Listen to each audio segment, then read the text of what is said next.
testigo que hay dolor,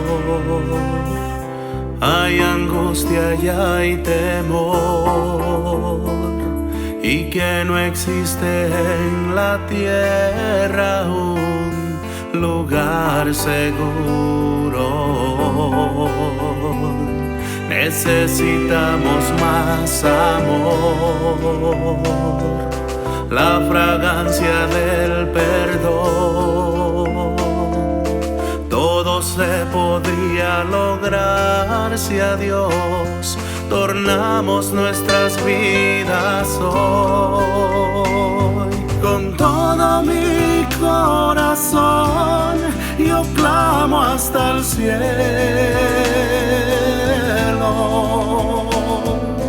que gobierne tu justicia y que reine la paz. Sé que puedes detener aún a los vientos,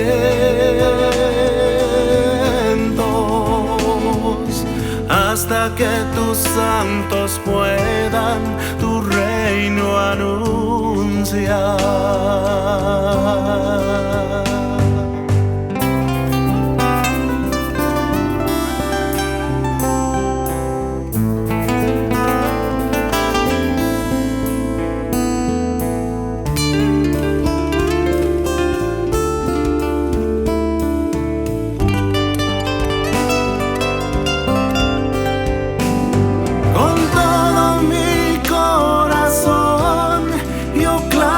Hasta el cielo,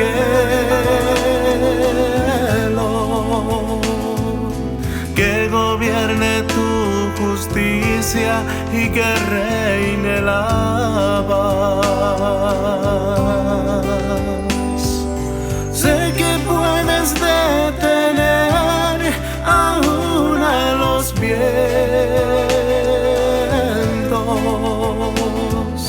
hasta que tus santos puedan tu reino anunciar. Con todo mi corazón yo clamo hasta el cielo,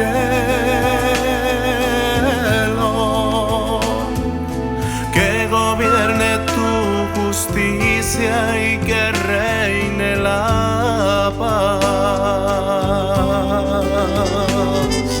Sé que puedes detener aún a los vientos,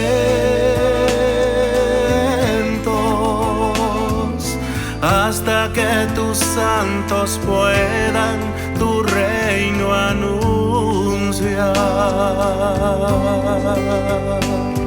Con todo mi corazón yo clamo hasta el cielo, que gobierne tu justicia y que reine la paz. Sé que puedes detener aún a los vientos, hasta que tus santos puedan.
¿Qué tal, mis queridos amigos? Muy bienvenidos. Un saludo cordial para todos ustedes que nos ven en este día, sabadito. Un abrazo cordial de parte de su amigo y hermano Ángel Galiano, deseándole lo mejor de la vida. Estamos aquí, como de costumbre, todos los sábados para estudiar la hermosa palabra de Dios. Y como ya ustedes algunos saben, venimos desarrollando un tema muy interesante que tiene que ver con la segunda venida de nuestro Señor Jesucristo y de la teoría que se ha desarrollado en el mundo cristiano, como es el rapto. El día de hoy quizás puede ser el último estudio. Quisiésemos o tenemos el material como para ampliarlo y seguir por un par de semanas más, pero creemos que es mucho. Y el estudio que hemos preparado para el día de hoy, queremos resumirlo, compactarlo de la mayor forma posible para no alargarnos más, porque tenemos mucha información. Es un estudio que fácil nos da para unas 2 clases más, 2 estudios más. Pero el día de hoy, si ustedes se quedan con nosotros, vamos a aprender muchísimo sobre este acontecimiento que todos los cristianos, verdaderos hijos de Dios, esperamos, como es la segunda venida de Cristo en gloria y majestad. Lastimosamente, debido a la creación o a la invención de tantas teorías humanas, basadas más que todo en algunas revelaciones que en cierta forma traen un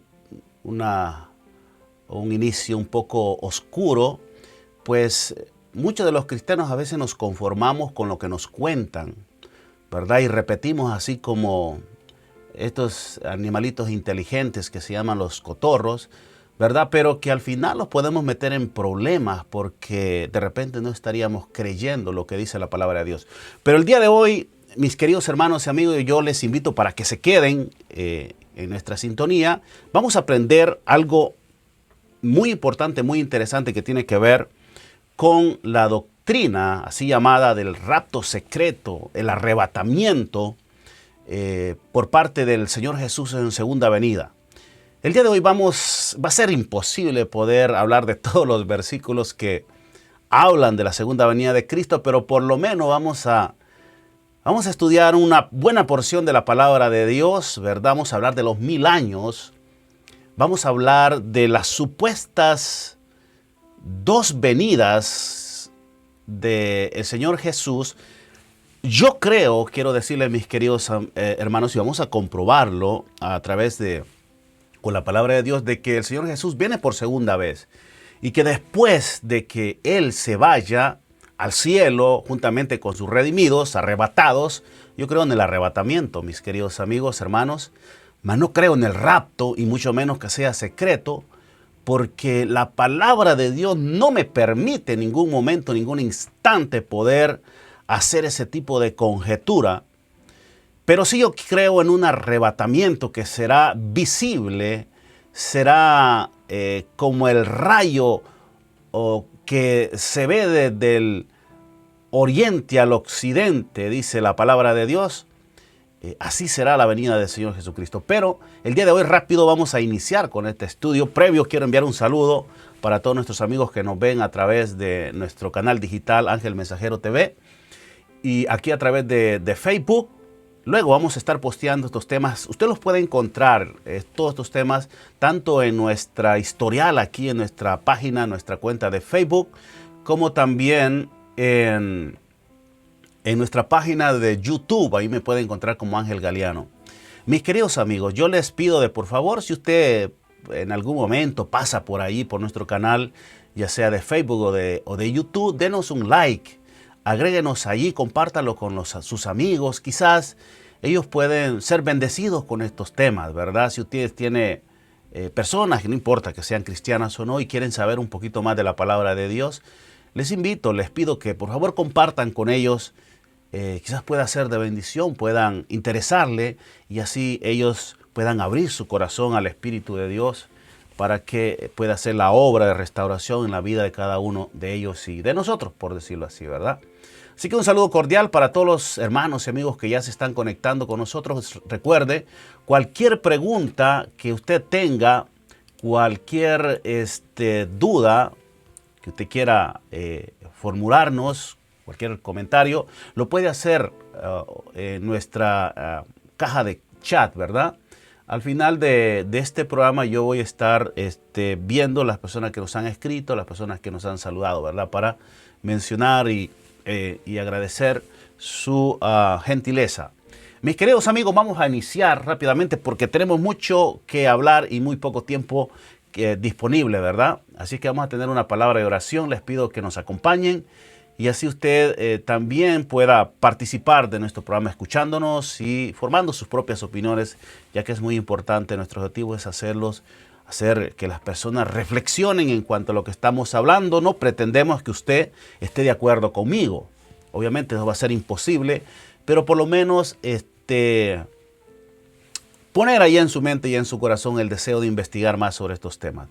Vamos a tener una palabra de oración para luego continuar con el desarrollo de esta última parte de lo que nosotros llamamos como ladrón en la noche en su tercera parte. ¿Qué digo? Cuarta parte, ¿verdad? Más que todo la cuarta parte, ¿verdad? Aquí la tenemos. Así es que vamos a continuar. Previamente tenemos una pequeña oración pidiendo que el Señor nos pueda iluminar y pueda darnos sabiduría para poder hablar de este tema. Querido Dios y Padre que está en el cielo, agradecemos, Señor, la oportunidad que usted nos da de utilizar estos medios para poder llevar su palabra.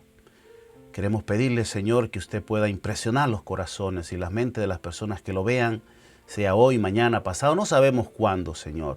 Queremos tirar este pan al río para que vaya navegando y allá alguien lo pueda ver y lo pueda agarrar y pueda asimilarlo y pueda consumirlo. Su palabra es el pan de vida, Señor, del cual nos alimentamos día a día.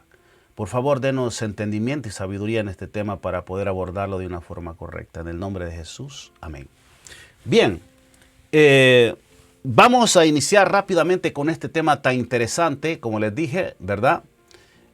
A un principio quiero hacer un pequeño repaso de lo que venimos hablando, ¿verdad? Es un tanto difícil en poco tiempo, ¿verdad? Ya hemos desarrollado 3 temas del tema, valga la redundancia, como ladrón en la noche. Este es el número 4. Usted puede ir a nuestro canal de YouTube, como también a Facebook, ¿verdad? Si quiere enterarse y agarrarle el hilo de lo que hemos venido platicando aquí. Haciendo un breve repaso, diremos que la teoría del rapto secreto fue creada como respuesta de la Iglesia Católica a la Reforma Protestante allá por el siglo XVI. La historia nos cuenta que la Iglesia Madre, la Iglesia Romana, a criterio de los reformadores, esta había entrado en una apostasía tal, y como la profecía lo había mencionado, cuando nos vamos a Apocalipsis, en los capítulos 2 y 3, nos encontramos con los mensajes a las iglesias, ¿verdad? Esas iglesias, además de que representaban iglesias literales ubicadas en el Asia Menor, también representan periodos proféticos de la iglesia cristiana en la historia. En estudios anteriores ya hemos hablado de estas iglesias. Usted se puede ir ahí en nuestro canal de YouTube y va a encontrar cada uno de estos temas, ¿verdad? Ya hemos hablado un poco y analizado las iglesias. Hemos hecho un estudio cronológico de cada uno de los periodos y el tiempo correcto a que pertenece cada iglesia. Por ejemplo, decíamos que la iglesia de Éfeso aparece en Apocalipsis 2:1. Es el periodo de la historia cristiana que se extiende aproximadamente hasta fines del siglo 100, ¿verdad? Del 31 al 100. Seguidamente encontramos la iglesia de Esmirna. El periodo histórico correspondiente a la iglesia de Esmirna puede considerarse que comienza más o menos a finales del siglo 100 y continúa aproximadamente hasta el año 313 después de Cristo, ¿verdad? Seguidamente nos encontramos con una iglesia bastante interesante por lo que representa, ¿verdad? Por lo que sucedió en el cristianismo, la iglesia de Pérgamo. El periodo de esta iglesia corresponde o puede considerarse que comienza alrededor del tiempo en que el emperador Constantino favoreció a la causa de la iglesia en el año 313 después de Cristo, en el de su aparente conversión en el año 323 y que termina en el año 538, ¿verdad? El periodo de la iglesia de Pérgamo. Durante este periodo fue cuando el papado consolidó su posición como cabeza religiosa y política de Europa occidental, ¿verdad? Y Satanás realmente, como decía la palabra de Dios, estableció su trono dentro de la iglesia cristiana, porque como hemos visto, el sistema papal era y es una combinación maestra del paganismo con cristianismo. Este periodo bien puede llamarse la era de la popularidad, ¿verdad? Según la descripción que se hace de la iglesia de Pérgamo en Apocalipsis 2:4, habla de las prácticas de Balaam que se repetirían en este periodo. Dice la palabra de Dios, pero tengo unas pocas cosas contra ti, que tienes ahí a los que tienen la doctrina de Balaam, que enseñan a Balac a poner tropiezo ante los ojos de Israel, a comer de las cosas sacrificadas a los ídolos y a cometer fornicación. Apocalipsis 2:14. ¿De qué se trata? ¿Qué significa cosas sacrificadas, como mencionaba la palabra de Dios? Al comer estas cosas y la fornicación, estos dos elementos fueron prácticas prohibidas expresamente por el Concilio de Jerusalén, ¿verdad? Balaam, citando la historia, influyó en Israel para que fornicara con las hijas de Moab, ¿recuerda? Sacrificaba a los dioses moabitas y comían quizá de la carne sacrificada de esos dioses, ¿verdad? Esta información lo puede encontrar ahí en Números 25 y en Números 31, ¿verdad? Estos dos pecados condujeron a una mezcla de paganismo con la verdadera religión. Esta descripción, aplicada a la historia cristiana, corresponde con la situación de la iglesia en el periodo que siguió a la legalización del cristianismo hecha por Constantino allá por el año 313, ¿verdad? Y su conversión nominal 10 años más tarde. Es interesante porque este emperador practicó la política de combinar el paganismo y el cristianismo en todo lo posible, en un intento deliberado realmente por unir los diversos elementos del imperio para fortalecerlo, ¿verdad? La posición favorable y aún dominante que se le otorgó a la iglesia la hizo caer víctima de las tentaciones que siempre acompañan a la prosperidad y a la popularidad, ¿verdad? En los días de Constantino, también y sus sucesores, casi todos continuaron la política favorable a la iglesia, la cual rápidamente llegó a ser una institución política eclesiástica y perdió gran parte de su anterior espiritualidad. Y la pregunta que nos hacemos el día de hoy, ¿será que está pasando lo mismo hoy en día?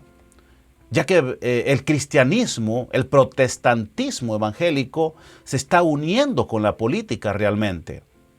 Obviamente ese acontecimiento está pasando, esa situación está pasando y se está repitiendo el principio bíblico que lo mismo que fue es lo mismo que será. Efectivamente, así lo dice Eclesiastés 1.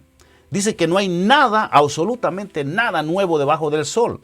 Todo lo que fue es lo mismo que será. Por eso nosotros como hijos de Dios podemos ubicarnos, podemos realmente saber qué es lo que va a pasar, porque Dios ha dejado este principio muy importante. Es el modus operandus de Dios para darnos más información, para darnos más ubicación de las cosas que van a pasar en el futuro, ¿verdad?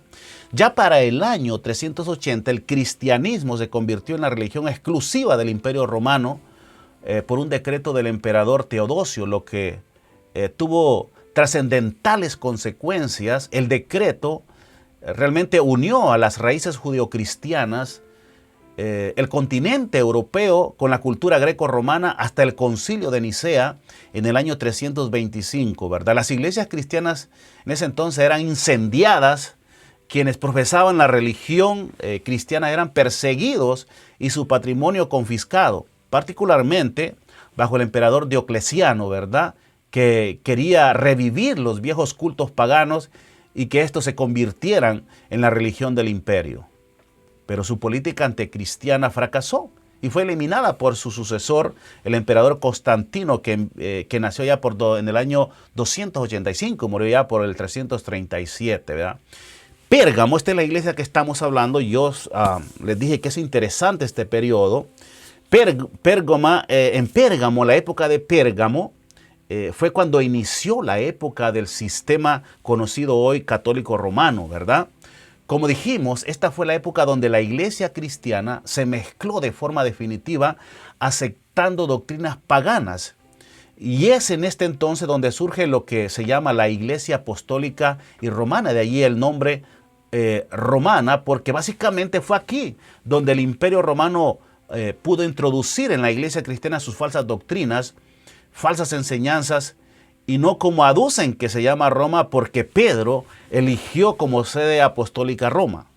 Bueno, esa es la versión que se dice que viene de esta institución.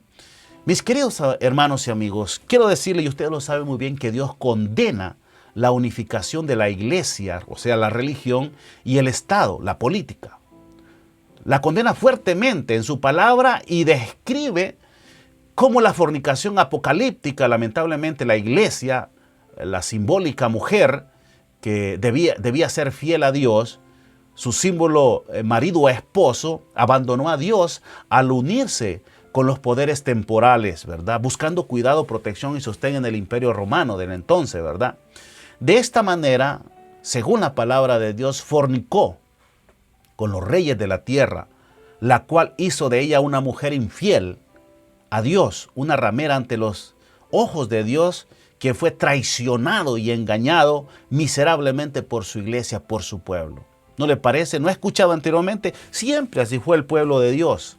Siempre ha tratado, no sé, de repente pudiese ser hasta de una forma infantil. Y no sé, el Señor en su momento hizo una declaración para los que lo estaban crucificando: Señor, perdónalos porque no saben lo que hacen. Saben, en cierto sentido el pecado embrutece. Hay una palabra bien fuerte, un tanto fuerte, pero lamentablemente esa es la palabra correcta a la mente del ser humano. Lo hace realmente perturbarse y no puede acomodar sus pensamientos, ¿verdad? Desde entonces el verdadero pueblo de Dios no se sintió cómodo, ¿verdad? Una gran cantidad de cristianos que anteriormente habían sido perseguidos ahora pasan a ser los perseguidores, ¿verdad?, de sus hermanos.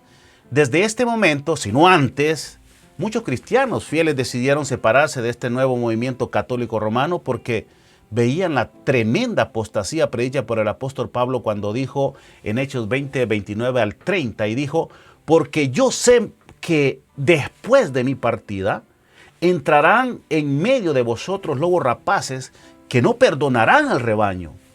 Y de vosotros mismos, decía el apóstol Pablo, de vosotros mismos se levantarán hombres que hablen cosas perversas para arrastrar tras sí a los discípulos. Efectivamente, los mismos obispos de la época se encargaron primero de meter la apostasía o dejarse sobornar por el imperio, y después estos mismos perseguirían a sus hermanos que no se adhirieron a la apostasía en su momento. Estos se contaminaron con el paganismo, con su idolatría, veneraron a las personas en vez de a Dios y tomaron realmente aquí el día Dominus Invictus, del día del sol, domingo, como día de descanso, ¿verdad?, en vez del día sábado de reposo, el Shabbat.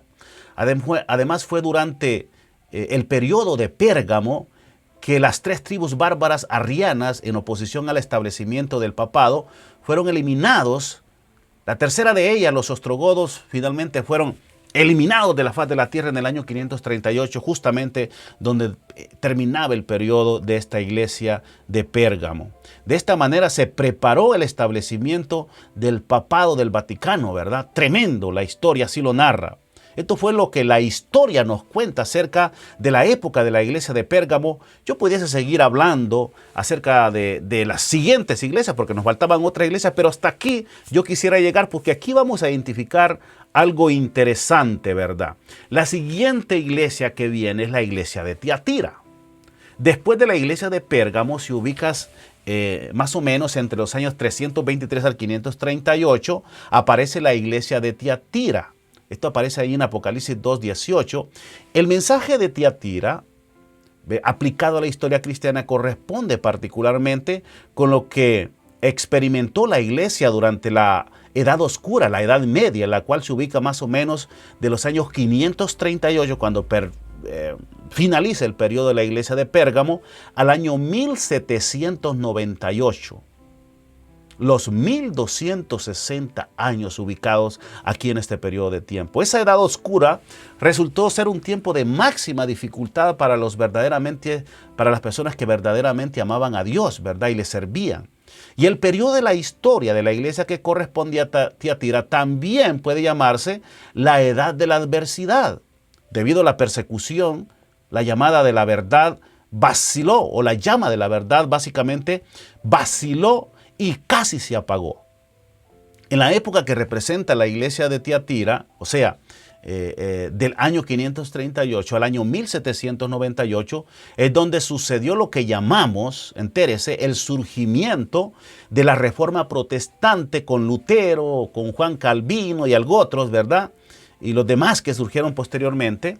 Es aquí donde yo quiero, mis queridos hermanos, amigos, donde nos concentremos un poco, porque justamente, como les dije, fue como todos aquellos hijos fieles de Dios decidieron rebelarse contra el sistema religioso de la época, el sistema católico romano, y denunciar una vez más las herejías que se estaban cometiendo dentro de la iglesia, y al no encontrar ninguna solución al problema, estos decidieron abandonar la iglesia católica más o menos a inicios del siglo XVI y formar los diferentes movimientos protestantes, como lo son los luteranos en Alemania. Los calvinistas también fueron llamados protestantes, al igual que los anabaptistas, los presbiterianos, los bautistas y así otras religiones que salieron de la iglesia católica, ¿verdad?, en la época de la Reforma. Pero hoy en día se acabó la protesta. Con la unión de todas estas denominaciones al catolicismo, y ya no hay más protestantes, ya no hay protestas el día de hoy, no hay nada que protestar en contra de las doctrinas de la Iglesia Madre, ¿verdad? El término protestante, mis queridos amigos, hermanos, deriva del latín protestari, que significa protestar, así como usted lo escucha. Esta palabra latina se utilizó en la protesta de los 5 príncipes electores y las 14 ciudades imperiales alemanas contra la decisión de la Dieta de Spira en 1529, que reafirmaba el edicto de la Dieta de Worms de 1521, ¿verdad?, en el que se proscribía creer y enseñar las doctrinas luteranas. El término protestante no se utilizó en su origen para describir a los reformadores, no fue así, sino que posteriormente para describir a los diferentes grupos disidentes de la ortodoxia católica. Desde entonces se ha utilizado en diferentes sentidos, siendo común para referirse a aquellos devotos no pertenecientes a la Iglesia católica ni a la ortodoxa, ¿verdad? La Contrarreforma inició en este momento y básicamente fue el levantamiento de la Reforma Protestante que causó que la Iglesia Católica también comenzara lo que se llamó la Contrarreforma, ¿verdad? La Contrarreforma se dio durante un periodo de renacimiento en la religión católica que se inició básicamente durante el Concilio Ecuménico de Trento, del cual hablamos la vez pasada, en el año 1545. El pontificado del Papa Pío IV en 1560 hasta llegar al final de la Guerra de los 30 años en el año 1648, ¿verdad? Y vemos aquí donde inicia la creación de diferentes teorías creadas por los jesuitas para desvirtuar las acusaciones de la Reforma Protestante, ¿verdad? De que la Iglesia Católica, en primer lugar, estaba cometiendo herejías de negociar con la fe, con la venta de las indulgencias, o sea, comprar el perdón, a lo cual Lutero decía que el perdón es solamente otorgado por la fe en Cristo. y solamente creyendo en el sacrificio expiatorio de Jesús en la cruz. También la Reforma Protestante señalaba, escuche bien, esto es muy importante, señalaba el sistema católico y al Papa como el cuerno pequeño y el anticristo, situación que llevó a la Iglesia Católica a crear teorías de las cuales ya hemos hablado anteriormente, ¿verdad? De que el anticristo estaba en el futuro, de que este sería un individuo que se sentaría en el trono de un tercer templo que se edificará en Jerusalén. Esto lo creen la mayor parte de los protestantes y evangélicos, que se habrá reconstruir un tercer templo en Jerusalén, pero que además sometería al pueblo judío por 3 años y medio. Con esto propiciando un tiempo de angustia, cual nunca fue, pero que Jesús, mucho antes de que esto suceda, vendría y arrebataría, o como hoy se conoce, raptaría de forma secreta a sus hijos antes de que llegue la gran tribulación. Y es aquí donde nos encontramos en este día. Lamentablemente, mis queridos hermanos, lamentablemente, ¿verdad? Esta teoría que surgió en medio de la Contrarreforma como un invento básicamente de la Iglesia Católica, hoy es creído por toda la mayoría del protestantismo y básicamente por todo el mundo evangélico con una doctrina bíblica incorrecta, ¿verdad? Es triste realmente decir esto, pero es la realidad. Este es el estudio número 4, ¿verdad? El número 4 del tema Como ladrón en la noche, en el cual estamos estudiando, mis queridos amigos, en detalle la doctrina del rapto secreto o el arrebatamiento, o sea, la segunda venida de Cristo. ¿Qué es el rapto de la iglesia o rapto secreto? ¿Qué es la doctrina del rapto secreto? Básicamente, en palabras sencillas, queremos decirles que es la enseñanza de que Jesús regresará 2 veces. Habría un regreso sigiloso, secreto, en silencio, sin previo aviso, en el cual Él se llevaría súbitamente a todos los cristianos, vivos y muertos, al cielo.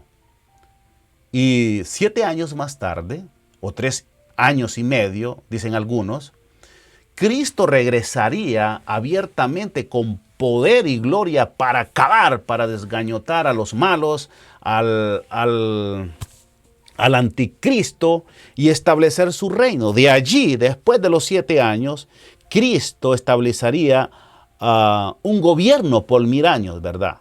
Dijimos en estudios anteriores que las raíces de esta doctrina se remontan a mucho tiempo antes de la aparición de los máximos exponentes del futurismo como Edward Irwin, que nació allá por 1792 y murió ya por 1834, era un presbiteriano, quien había leído con mucha atención los escritos del sacerdote católico Manuel Lacunza, llamado La venida del Mesías en gloria y majestad. Un libro con contenido futurista, ¿verdad?, de la profecía, impactó tremendamente la vida de Irving, quien más adelante con su elocuencia predicaba de las enseñanzas de Lacunza hasta el punto que en 1827 Irwin publicó básicamente una traducción de este libro, ¿verdad? Y toda su enseñanza fue extraída de este libro y empezó a predicar por todas las iglesias, el cual lo llevaba a llamar la atención de miles de personas que llenaban las iglesias en ese entonces para escucharle. Fue en ese tiempo como surgió un joven predicador de nombre John Nelson Darby. Él nació allá por los 1800, ¿verdad? Murió por 1882 más o menos, quien fue impresionado por las enseñanzas de Irving y quien más adelante fue considerado como el padre del dispensacionalismo, ¿verdad? Pero una fecha muy importante, muy interesante, ¿verdad? Allá por el año de 1830, según la literatura, según la información que nosotros encontramos, surgió una joven, una niña, por decirlo así, de llamada Margaret MacDonald, considerada profeta en el ámbito evangélico, protestante, ¿verdad? Quien fue impresionada por la enseñanza de Irving, ¿verdad? Y quien más adelante fue considerado el padre del dispensacionalismo, ¿verdad? Dispensacionalismo. Como les dije, ya por 1830, a la edad de 15 años, esta jovencita Margaret MacDonald, seguidora de Irving, cayó en una condición difícil, crítica, muy delicada de su salud, hasta el punto de que ella pensaba, al igual que su familia, que iba a morir. Pero según ella, y según testigos, recibió una revelación especial según la cual la segunda venida de Cristo tendría lugar en 2 etapas. La primera, para recoger a un grupo de creyentes preparados y selectos, que serían llevados al cielo para ir al encuentro del Señor antes de la aparición del anticristo, o sea, antes de la gran tribulación. Un testigo, un amigo de la familia de nombre R. Norton, que tomó su lápiz y su libreta y tomó nota de la llamada visión, haciendo notar que era la primera vez que alguien había dividido en 2 la segunda venida de Cristo. Encontrar esos datos y también documentos se debe a varios investigadores, pero muy especialmente a uno de ellos que se llama David McPherson, quien con su hallazgo realmente nos ha dado prueba del verdadero origen, no solo de esta teoría del rapto, sino del dispensacionalismo como doctrina. Ojo, ¿verdad? El pasaje que le dio vida a esta visión fue, o el personaje que le dio importancia, vida y que promulgó toda esta doctrina del arrebatamiento, de la venida de Cristo en 2 ocasiones diferentes, ¿verdad? Una en la primera venida de una forma silenciosa y la otra ya después de los 7 años. Fue un personaje muy interesante, ¿verdad? Que se llamó John Darby, ¿verdad? Darby, fundador de la agrupación Hermanos Cerrados, así como desde el púlpito de la famosa capilla Regent Square Presbyterian Church de Londres, ¿verdad? Allí fue donde nació este movimiento tremendo que llegó hasta América y hasta los confines del mundo, y lo sabe todo el mundo. La doctrina del arrebatamiento, mis queridos hermanos y amigos, surgió aquí, no hace mucho tiempo, ¿verdad? Aunque fue Margaret MacDonald quien por primera vez anunció una segunda venida de Cristo partida en 2, ¿verdad? En medio de lo cual situó también por primera vez el arrebatamiento, algunos creyentes como resultado no de sus estudios de la Biblia, sino de visiones y revelaciones particulares. Y como vimos, ya existía una prehistoria, es decir, factores históricos que preparaban el terreno para que finalmente hiciese explosión en el mundo protestante, porque ese era el plan ideado por los jesuitas Francisco de Rivera de la Universidad de Salamanca y Roberto Bellarmino, otro sacerdote católico italiano, como también Manuel Acunza, ¿verdad? Para desviar, como dijimos, las acusaciones de los protestantes al papado, acusándolo de ser el anticristo y de otras herejías predominantes en la iglesia de ese tiempo como de nuestros días. Entonces, realmente dio resultado. Dio resultado estas teorías que se crearon allá en el Concilio de Trento, ¿verdad? Los cristianos estuvieron prestos para tomar cada una de estas enseñanzas. Ya el Apocalipsis decía, porque ha dado de beber del vino de fornicación a todas las naciones, a todas las religiones, la iglesia madre, ¿verdad? De modo que Margaret MacDonald, la gran profeta del rapto secreto, fue la principal promotora de la doctrina del rapto, así como también la teoría de las 2 venidas de Jesús, una por sus hijos y la otra con sus hijos, ¿verdad? Como también la visión de la profecía del anticristo. Según MacDonald, Dios le reveló que el anticristo era un personaje socialista de la época que se llamaba Robert Owen, ¿verdad? Quien murió años más tarde. Y de esa forma quedó evidenciado que sus visiones no procedían de Dios, Sumado a este movimiento, también apareció años más tarde la Biblia anotada de Cyrus Anderson Scofield. ¿Has escuchado un poquito de esto? Claro que esta yo la tengo acá. Allá Scofield nació ya por 1843 y murió en 1921. La Biblia de referencias de Scofield fue publicada en el año 1909. Rápidamente, esta Biblia se convirtió en el material más influyente del dispensacionalismo premilenialista, y la popularidad de Scofield como conferencista fue creciendo cada día más, ¿verdad? Esta Biblia es una de las más utilizadas hoy en día por los dispensacionalistas, futuristas o personas que creen en el rapto secreto de la iglesia, ¿verdad? Para nosotros hablar de cómo será la venida de Cristo, mis queridos hermanos, no tenemos que inventar términos. Realmente no tenemos que hacerlo, ¿verdad? Déjenme ponerlo por acá. La misma palabra de Dios, mis queridos hermanos, nos dice exactamente cómo debemos de llamarle. Y en estos últimos 15 minutos que tenemos, queremos darle esta información. Queremos estudiar, no nos va a quedar chance realmente, mis queridos amigos. Quizás en otros estudios vamos a seguir hablando cada uno de los versículos, pero la misma Biblia usa un principio muy importante que nosotros hemos venido repitiendo constantemente, porque creemos que creemos que la Biblia nos muestra el modus operandi de Dios, y tratándose de la segunda venida de Cristo, creo que es más que oportuno que lo apliquemos, ¿verdad? En Eclesiastés 1:9 decía la palabra de Dios: ¿qué es lo que fue? Una pregunta. Y responde: lo mismo que será. ¿Qué es lo que ha sido? Lo mismo que hará.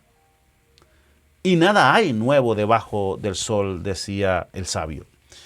Y te preguntas, ¿qué tiene que ver con este tema del rapto secreto y el arrebatamiento? Pues quiero decirte que hay un pensamiento muy interesante de una escritora americana del siglo XVIII y XIX más o menos, y decía: no tenemos nada que temer del futuro a menos que olvidemos la manera en que el Señor nos ha conducido y lo que nos ha enseñado en nuestra historia pasada. Así es, mis queridos amigos y hermanos. La palabra de Dios, al anunciar la venida de Jesús, lo compara a otros eventos que ya sucedieron en el pasado. Lastimosamente no vamos a poder estudiar, pero tengo unos puntos muy interesantes que tocar ya al final del programa, ¿verdad? Las características de este evento, de la venida del Señor, se parecen a las ya sucedidas anteriormente. Lo que cambiaría en sí serían algunos detalles, algunos personajes, por supuesto, porque no es la mismas personas que van a estar en el futuro. Pero los principios se repiten. La palabra de Dios nos dice que la segunda venida será, según Mateo 24:37, más como en los días de Noé, así será la venida del Hijo del Hombre. Porque como en los días antes del diluvio estaban comiendo y bebiendo, casándose y dando en casamiento, hasta el día en que Noé entró en el arca, dice la palabra de Dios. Aquí en Mateo 24 hay una comparación de lo que pasó en los días de Noé con la segunda venida del Hijo de Dios, Jesús. A pesar de la advertencia pregonada por Noé y el testimonio de la construcción del arca, los hombres siguieron con su trabajo habitual y sus placeres acostumbrados, sin considerar en absoluto los acontecimientos que estaban por ocurrir. Jesús dijo que esta misma despreocupación caracterizaría a quienes vivirían en los días que precederían a su segunda venida, ¿verdad? Sus actividades también serían esencialmente malas, como las de los antidiluvianos. Las descripciones de las condiciones existentes en el mundo antidiluviano aparece en Génesis 6:5 al 13, también en segunda de Pedro, capítulo 2, versículos 5 y 6. ¿Qué más pasó en los días de Noé? ¿Será que Noé les advirtió que vendría el fin, como muchos advertimos el día de hoy? Claro que sí, claro que sí. Veamos lo que dice en segunda de Pedro, dice: y si no perdonó al mundo antiguo, sino que guardó a Noé, pregonero de justicia, con otras 7 personas, trayendo el diluvio sobre el mundo de los impíos. Escuche bien, y si no perdonó al mundo, sino que guardó a Noé pregonero de justicia. Una persona que pregona justicia, pregona el evangelio de Jesucristo. Así es que Noé predicó a los antidiluvianos. ¿Y sabe cuántos se salvaron? 8 personas.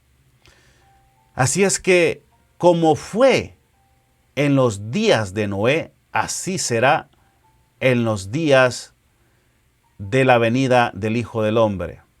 De igual forma, en el último tiempo se está predicando el Evangelio de Jesucristo. Muchos hermanos estamos diciendo que el fin se acerca.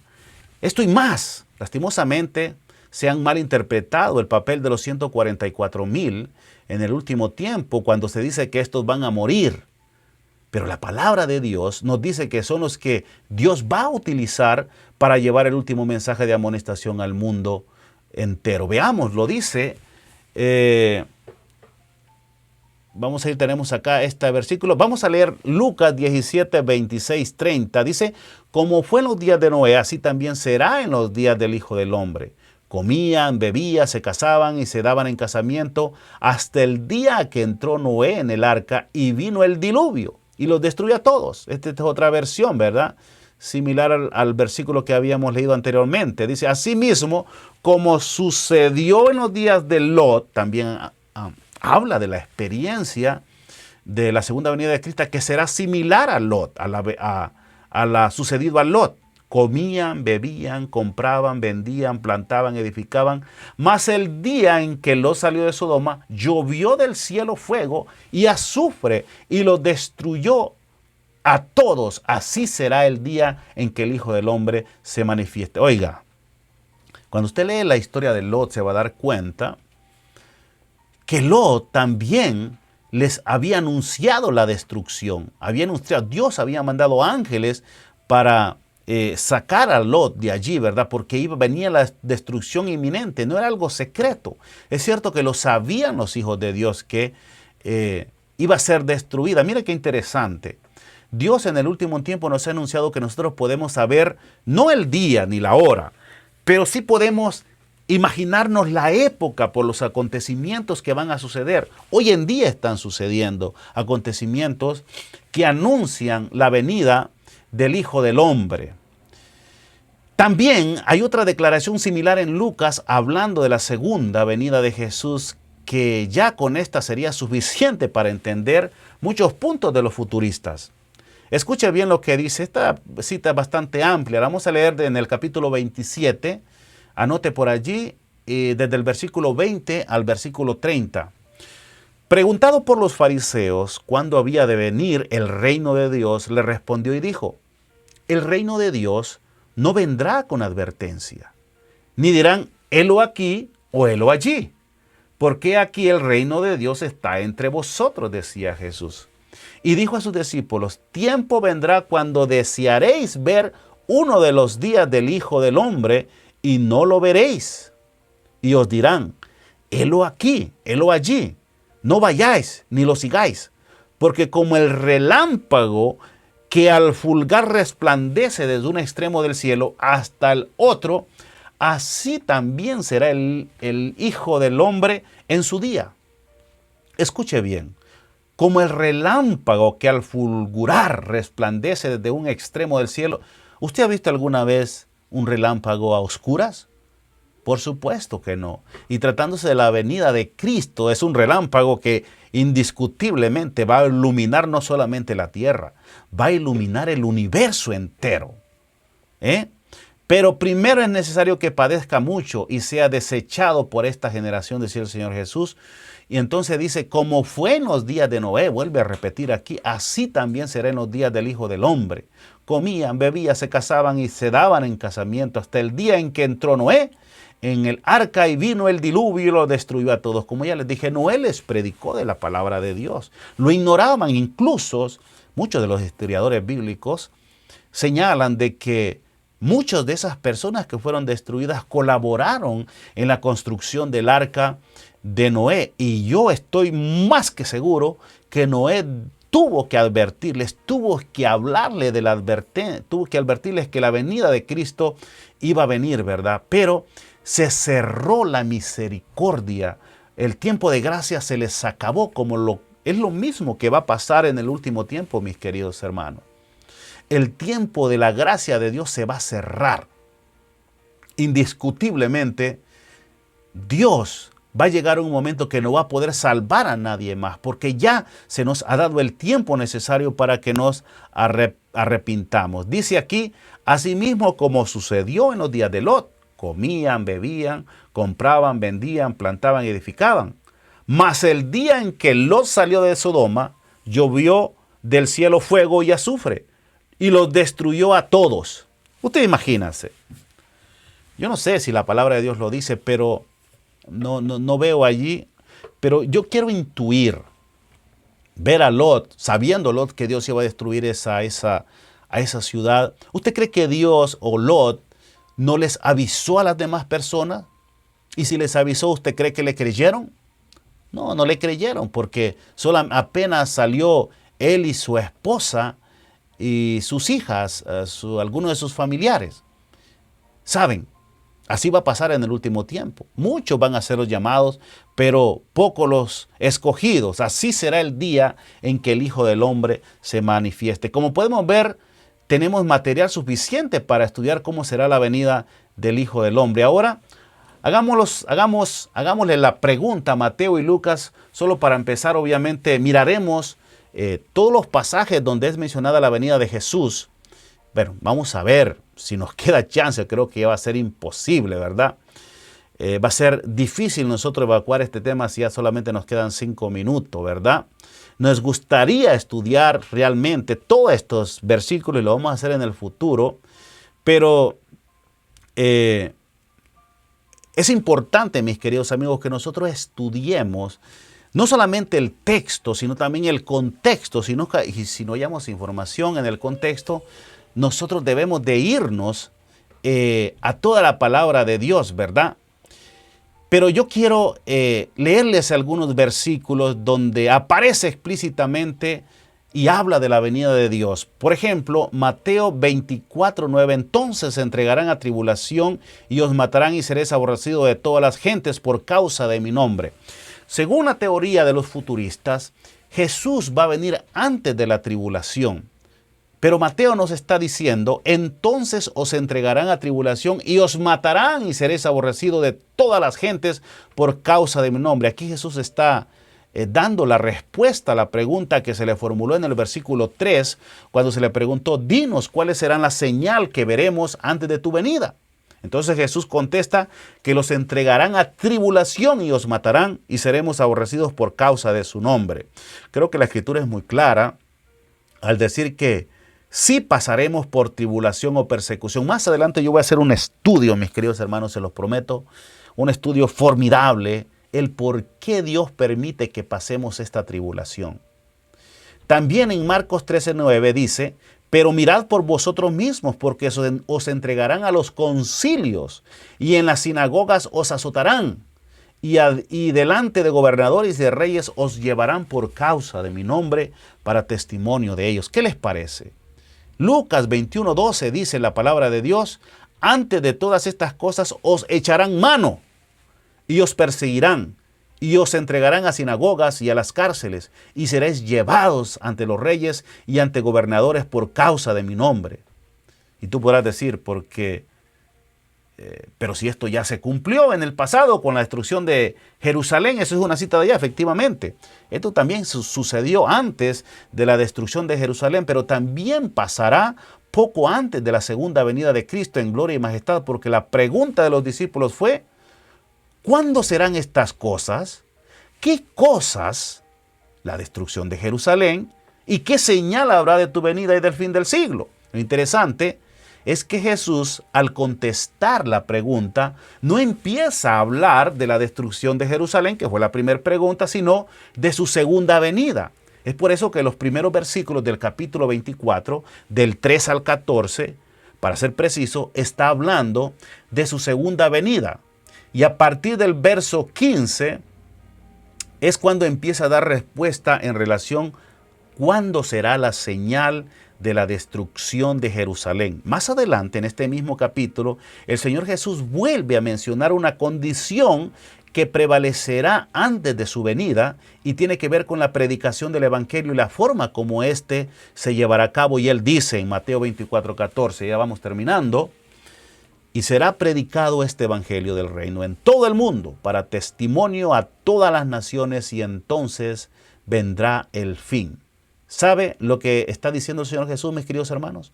Cuando utiliza la palabra testimonio, Él utiliza el vocablo griego martureo, marturión, como dicen algunos, que significa dar testimonio con nuestra boca, pero incluso con nuestra vida. O sea, que a nosotros nos van a matar. La muerte no va a ser en vano porque vamos a dar testimonio ante el mundo entero de lo que creemos y eso va a ser un impacto de predicación del Evangelio ante todo el mundo no creyente. De modo que en el tiempo del fin los hijos de Dios darán su vida como testimonio para que muchos otros vengan a los pies del Señor Jesús. Más adelante estaremos hablando del por qué Dios permite, como les dije, que sus hijos pasen por esta persecución y cuál es su propósito. Así como estas citas que hemos mencionado no fueron, y si estas citas que hemos mencionado no son suficientes, quiero leerles otra declaración. Mateo 29:30 dice la palabra de Dios. Para aquellos que dicen que el Señor Jesús vendrá, no nos permitirá pasar por la tribulación. Oiga, hermano, en cierta forma en esta declaración hay mucho orgullo. Hay mucha, ¿cómo les quiero decir? Nos sentimos demasiado buenos como para que Cristo nos salve. Realmente, mire, nunca vamos a ser lo suficientemente santos ni buenos como para merecer el perdón de Dios. Pero como Dios es un Dios de amor, eso a Él le llama la atención porque una persona, un pecador cuando se arrepiente, eso es música para los ojos del Señor. Pero cuando nosotros decimos que el Señor nos va a librar porque nos tiene que librar, nos estamos considerando lo suficientemente buenos. Hermanos, si hay personas que estoy seguro que van a llegar a ese tiempo y de repente no habrán pasado por las dificultades que les permitiesen purificar su carácter, su vida. Por eso el pueblo de Dios tiene que pasar por esta persecución, porque seremos librados de en medio, así como fue librado Moisés, como fue librado Jacob, como Daniel, como todos los profetas, los discípulos, los apóstoles. Cuénteme a alguien que la pasó bien. Nadie la pasó bien. Dios no te promete evitarte el problema. Él te promete darte fuerza para que superes la situación y salgas como el oro puro. Mire lo que dice Mateo 24, 29, 30, ya para terminar. E inmediatamente, escuche bien esto. Desgraciadamente tengo muchísimas citas. Inmediatamente después de la tribulación, escuche bien, de aquellos días, el sol se oscurecerá y la luna no dará su resplandor. Y las estrellas del cielo y las potestades de los cielos serán conmovidas. O sea, la tierra, el sol y la luna se moverán así, ¿verdad? Como un ramo de uvas. Y dice, entonces, recién entonces, después, dice, inmediatamente de la gran tribulación, después de la tribulación, dice, entonces aparecerá la señal del Hijo del Hombre en el cielo y entonces lamentarán todas las tribus de la tierra. ¿Por qué van a lamentar? Porque van a ver el Hijo del Hombre viniendo sobre las nubes del cielo y no van a estar preparados. Va a venir con poder y gran gloria. ¿Les parece que esto tiene algo de secreto? No, mis queridos amigos. Según estos versículos, antes de la venida del Señor Jesús en poder y gloria, dice que poco antes se llevará una gran tribulación y que entonces, en ese momento aparecerá la señal del Hijo del Hombre, o sea, su segunda venida. Pero ¿cómo es que se dice que el rapto ocurrirá antes de la persecución? Mis queridos hermanos y amigos, la palabra de Dios es clara. Y yo prefiero creer en una sola palabra de la palabra de Dios y no en la palabra de 1.000.000 de teólogos diciendo lo contrario. No quiero jugar no, ¿verdad? No quiero juzgar los propósitos de los corazones de mis hermanos que pregonan y predican esta creencia, ¿verdad? Eso solamente Dios lo puede hacer. Dios es el encargado de juzgar los corazones de cada uno. Dios lo hará en su momento, pero la palabra de Dios me advierte que en los últimos días habrán muchos engañando a los demás en cuanto a la segunda venida de Cristo. Ahora bien, de la forma como vendrá Cristo, ¿cuál es la forma que vendrá Cristo? La palabra de Dios es maravillosa y no nos deja en duda en ningún momento, y el capítulo 24 de Mateo, que es un capítulo eminentemente escatológico, nos aclara en el verso 27 y dice, porque como el relámpago que sale del oriente y se muestra hasta el occidente, así será también la venida del Hijo del Hombre. ¿Alguna vez usted ha visto un relámpago? Yo sí, he visto muchísimos, ¿verdad? Acá en Estados Unidos hay áreas que se ven esos relámpagos tremendos, en esos huracanes, ¿verdad?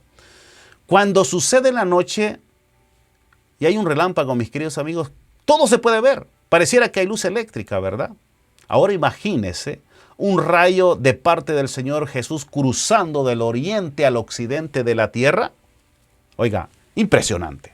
Es algo extraordinario. Es imposible que no se vea. La luz que refleja la gloria de Jesús y sus ángeles es tan brillante y poderosa que los mismos impíos clamarán a los montes, a las montañas, diciendo que caigan sobre mí. Mire lo que dice Apocalipsis, ya para terminar, 6, 14, 17. Y el cielo se desvaneció como un pergamino que se enrolla, y todo monte y toda isla se removió de su lugar, y los reyes de la tierra, y los grandes, los ricos, los capitanes, los poderosos, todos los impíos, y todo siervo y todo libre, se escondieron. Escuche bien, ¿por qué se van a esconder? Obviamente son gente mala, son gente impía.